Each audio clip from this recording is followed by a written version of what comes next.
everyone, this is Nikki from the design team, and today we are going to look at the new Nativity die. Now this is a backdrop die, and I am going to show you some inlaid die cutting tricks with this. It is a great way to make a quick card, and it's kind of all in one. You've got a whole card right here in the package without having to do a whole lot. We are going to talk about inlaid die cutting, which means putting these pieces back in like a puzzle. If you haven't done this with me before, I've got lots of tips and tricks, so we'll get right into it. So you generally think with this die that you're going to go and cut your pieces. I did cut these out of Bristol Smooth, and you can start this way by cutting everything out. I did want to kind of show you what all comes out of it. It's basically a frame that connects to the Nativity scene right there, and then you've got all these little stars. You've got a very large Star of David up there, and those pieces are separate. So what we're going to do is put this together like a puzzle piece. So I don't necessarily recommend just going and die cutting all these pieces until you know what color the pieces are. Most of the pieces that come out, I'm actually going to make gold. So I'm going to start with ink blending first. So I'm going to ink blend with chipped sapphire and prize ribbon and just create myself the night sky. So I tend to make my night sky darker on the edges and then lighten it up towards the middle. So I'm not going to create an entire panel. This panel is about the size that I'm going to use for the card. And remember, the sky doesn't go all the way to the bottom. So I'm going to ink blend and make this look amazing just to about where I need to cut it out. And then we're going to take that die and we're going to cut the sky out. So you don't really have to be super detailed on this. I wanted to get a good, nice coverage of ink, but I also know that I'm going to be cutting pieces out of this blue, and there's going to be stars in the sky. There's all kinds of other details, so I'm not worrying about how neat this ink blending is really. And I'm going to also add some sparkle, some shimmer spray over it. So it really just getting the color down, kind of getting it whatever hue you're wanting to use is the best way to do this. You can always check with your die and just make sure you've got all blue areas covered up, and I'm going to make sure that I don't have anything peeking through, so I'm just getting that taken care of, and then I'm going to spray this with shimmer spray and run it through the die cutting machine. Make sure that you hit the like and subscribe on this video if you haven't done it yet. And also know that all the products I use, I will try to link in the description for you so you can shop for those if you need them. This is walnut stain, and this piece that I have right here, I know I'm covering up the star, but remember, I'm going to be adding puzzle pieces to this. So right now, I'm just going to make sure I get my frame taken care of, and I'm doing walnut stain all over the frame, and then I'm going to go in with the ground espresso, and I'm going to add some extra shadows and just some extra depth to the piece this way. Now granted, you could just do an entire piece brown, but since I'd already decided at the beginning that I was going to cut some of these pieces out and decide what to do with them, I had this piece of Bristol Smooth cut out, so there's no need to waste that. So I'm just going to go and ink blend over it. Plus with the brown, there's not quite as much area, so it is a little bit easier to have it cut out so that you can blend that area. So I'm going to get this blended. I'm going to add some ground espresso, and then I'm going to add some splatter to it. So I'm going to do just some plain white splatter, and I'm going to use a little bit of the ink, the ground espresso, and create some splatter because I figure that I want this to look, one, it's nighttime, but two, I figure they're in some hills, and it never hurts to have a little variation in your colors here, and I love splatter, so that's what we're gonna do. Okay, so I'm gonna finish this up, and then I'm gonna show you how I think you should put these puzzle pieces together because it makes it a lot easier for me. I'm going to splatter this with water, and then I'm going to use a paper towel to remove some of the color from it.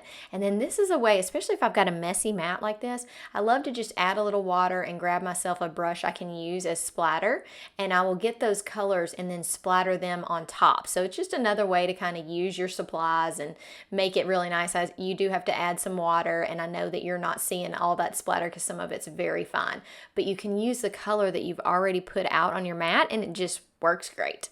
Okay, now here it is. I'm going to use a Spellbinders platform, and I am going to emboss this die. So I've got a very sturdy piece of cardstock that's cut to the right level.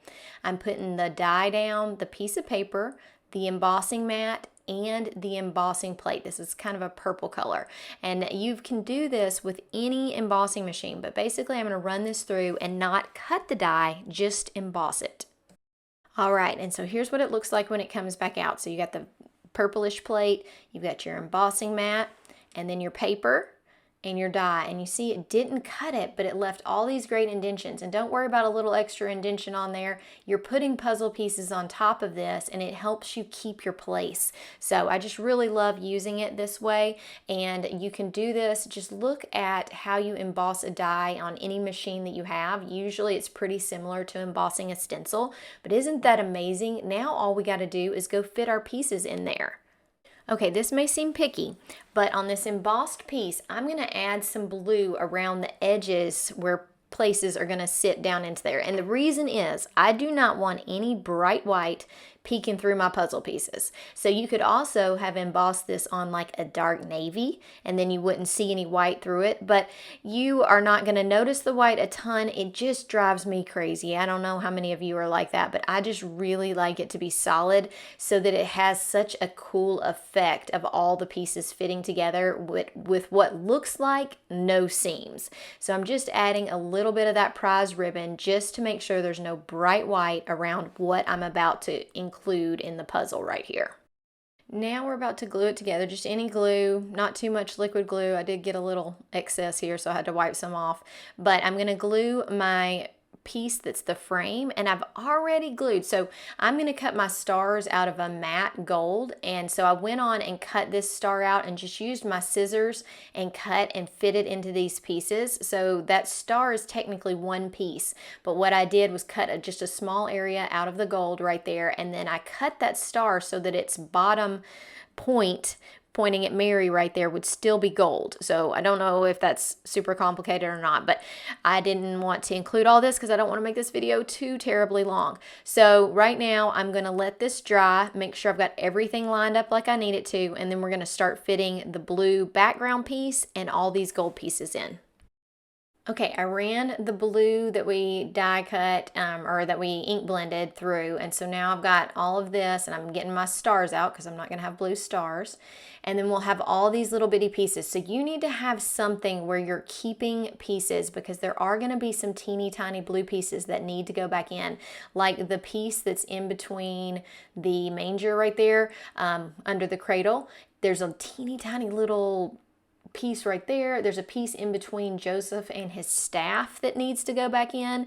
The other nice thing about ink blending is that you get it like this and you realize, oh my goodness, I didn't get that blue quite right. You can just go in and add a little bit of color to that edge. I just missed it barely, and it's probably more that I didn't miss it is that I didn't line my die up quite right when I was cutting it out in a die cutting machine. I'm sure you've all been there. I'm going to quickly show you adding the blue, and I'm punching out blue pieces. Remember, I've got a couple of places that are going to be really tricky. So I'm going to add a little glue, stick this in, and right now what makes this so exciting to me is now it's puzzle pieces.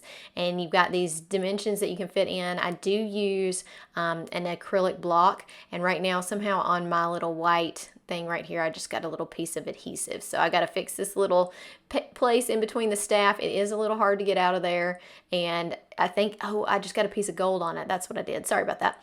That's when I was cutting out some gold too. So now I'm going to stick this little piece in the staff, and then the only other blue thing we'll have is that teeny little triangle below the manger. And so we'll add that little triangle, and we can get started on putting in the gold. Now, how did I keep up with all these little teeny pieces? There's even a little triangle in between the star right there that you need to put in. So I made sure when my die came out of a machine with the blue that I had a little coffee filter or a basket or something, and I put all these teeny pieces in it.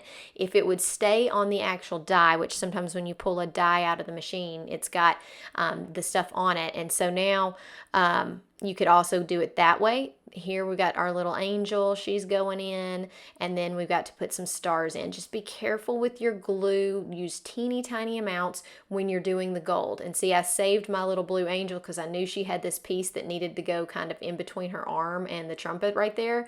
So it is painstaking in a way, but I love it. I love putting it back together. I think it's just like putting together a puzzle. Super fun, and it really gives a great look. It's a very sturdy, cool looking card. We are almost done with this video. I've got all the pieces together. Now I need to put my sentiment somewhere, and I couldn't decide which side to put this on. I ended up going with the lower left. I think that's just preference, but it fits on both sides. And I did some vellum and the same gold, so I'm going to add a little glue and include this joy. This is also in the new release for Cat Scrappiness. If you're watching this and making Christmas cards, I hope that you're having a great time. I hope that you have a great holiday season, and I hope that you love this card. So make sure you go through the links in the description to support me if you are going shopping at all, and I will talk to you soon. Let me show you this sparkle right up close so that you can see how beautiful that shimmer spray does and just how much detail you get with this card. Very cool. I hope you all enjoyed it. Make sure you hit the like and subscribe button, and I'd love to hear from you below. Comment if you have questions, concerns, or just want to say hi. Have a great day, guys. Bye.